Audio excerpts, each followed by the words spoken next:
Joining me now from across the aisle is Republican Senator Rand Paul of Kentucky. Senator Paul, welcome back to Meet the Press, sir.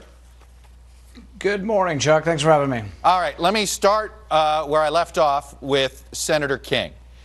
Based on these federal documents that you've seen from Michael Cohen at this point, if he wasn't president, do you think individual one would have also been indicted along with Michael Cohen? You know, I think what's interesting about this is people forget history. The Federal Elections Commission actually ruled on this with John Edwards. They actually came up with a ruling and said that, you know what, the paying of his mistress was not a campaign finance violation.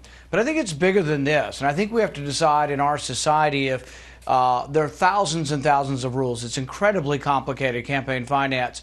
We have to decide whether or not really criminal penalties are the way we should approach criminal finance. I personally think that if someone makes an error in filing paperwork or in not categorizing a campaign contribution correctly, it shouldn't be jail time, it ought to be a fine. And so it's just like a lot of other things that we've done in Washington, we've over-criminalized campaign finance. Let me ask you, though, about the allegation that Michael Cohen had circulated his false testimony to Congress in advance. So people in and around the president, perhaps his lawyers, perhaps him, knew in advance that Michael Cohen was going to lie to Congress.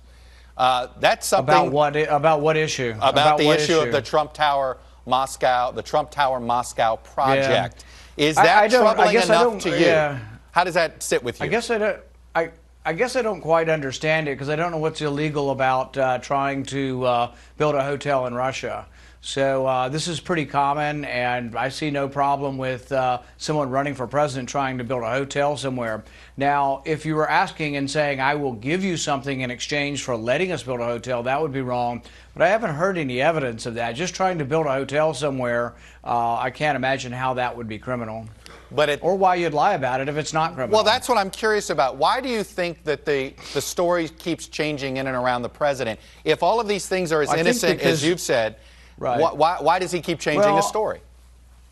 Well, I think it goes back to this whole idea of prosecutorial abuse. So Cohen is facing, they're saying, oh, he's getting this long sentence of 4 years. Oh, my goodness, he's getting a really, really short sentence. They're threatening him with 20 years or life in prison for all these different tax evasions. They're shortening it to 4 years, but they keep getting the story to change. But maybe that's because the prosecutor's pressuring him, saying, well, if you don't give us something on Trump, guess what? You get 20 years. If you give us something on Trump, you get 4 years. And so this is prosecutorial abuse, I think, and that's why his story keeps shifting. And the thing is, it makes no sense. The president was talking to the media openly about the deal in Russia in 2015. Why would it make a difference whether he still was talking to people in Russia in 2016 versus 2015? So really, I think we're trying to make and find a crime. And this has been my overall complaint about about having these special prosecutors, is that really they find a person and they look for a crime. Traditional justice in our country is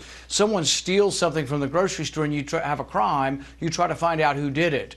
With a special prosecutor, you decide we're going after someone, the president, and we're going to squeeze as many people as we can until we can try to get a person. And that's why I'm against these special prosecutors. I think they're a huge mistake, and I think they're a huge abuse of government power. Well, the reason he was appointed was to investigate Russian interference. It wasn't to investigate the president. It was to investigate Russian interference, why is he investigating? Right, but why is he investigating tax evasion and whether or not you filed as a federal lobbyist? All the stuff that's been done to either Manafort or Flynn or any of the others really seems to be about other subjects. And really what they did to Flynn, I think, was unconscionable. And I'm hoping that means Mueller has a conscience, is why.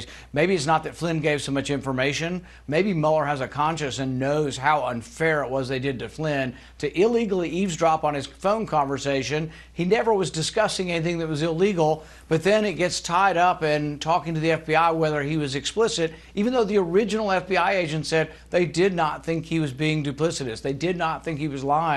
So it's very troubling what these special prosecutors can do.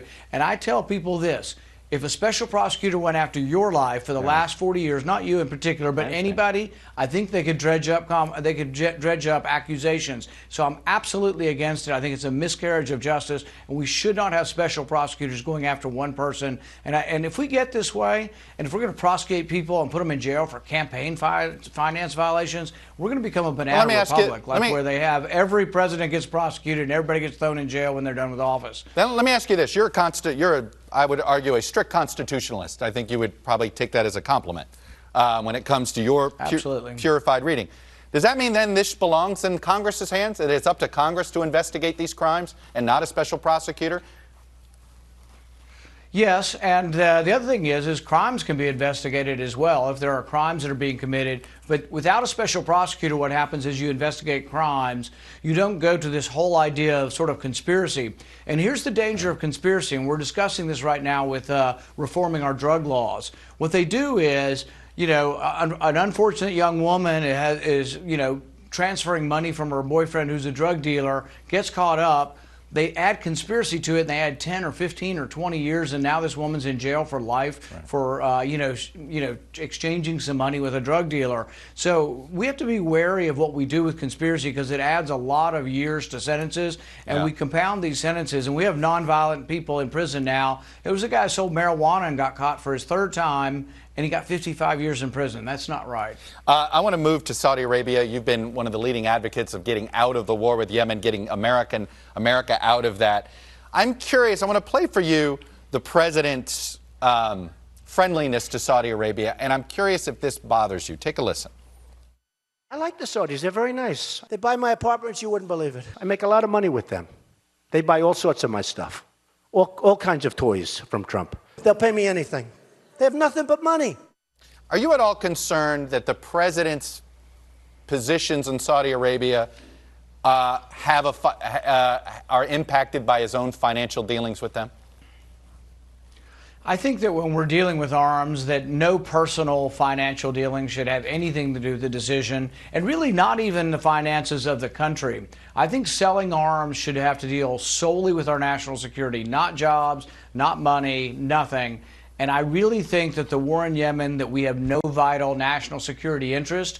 And not only that, I think our involvement in this terrible war is one of the things that engenders more terrorism. As more people die from starvation, as people pick up bomb fragments, when a school bus is killed and on the bomb fragment it says "Made in America," it creates more terrorism. So I think it's actually a risk to our national security to be involved with the Saudis, and we should not be aiding and abetting their bombing of civilian areas. Yemen's one of the poorest countries on the planet. 80% of their food comes through a port. Pompeo told them 3 weeks ago, almost a month ago now, quit bombing civilian ports. And what have the Saudis done? They've dropped 300 more bombs on civilian areas since then. So the Saudis are not good actors, and they will not respond unless we quit selling them arms. But I would also expel the Saudi ambassador. The Saudi ambassador should go home, and that we can do overnight. That would send a strong message that we're displeased with what they're doing. And finally, on the president's nomination of William Barr, it's been noted that he has an expansive view of executive power. And when I heard that, I thought, uh-oh, he may have trouble getting Rand Paul's vote for confirmation. Am I correct? Uh-oh is right. I'm concerned that he's been a big supporter of the Patriot Act, which lowered the standard for spying on Americans. And he even went so far as to say, the Patriot Act was pretty good, but we should go much further. I'm disturbed that he's been a big fan of taking people's property, civil asset forfeiture, without a conviction. Many poor people in our country have cash taken from them, and then the government says, prove to us where you got the cash, and then you can get it back. But the burden's on the individual. It's a terrible thing called civil asset forfeiture, and he's a big fan of that. I haven't made a decision yet on him, but I can tell you the first things that I've learned about him being for more surveillance of Americans is very, very troubling. Senator Rand Paul, Republican from Kentucky. As always, sir, thanks for coming on and sharing your views. Much appreciated. Thank you.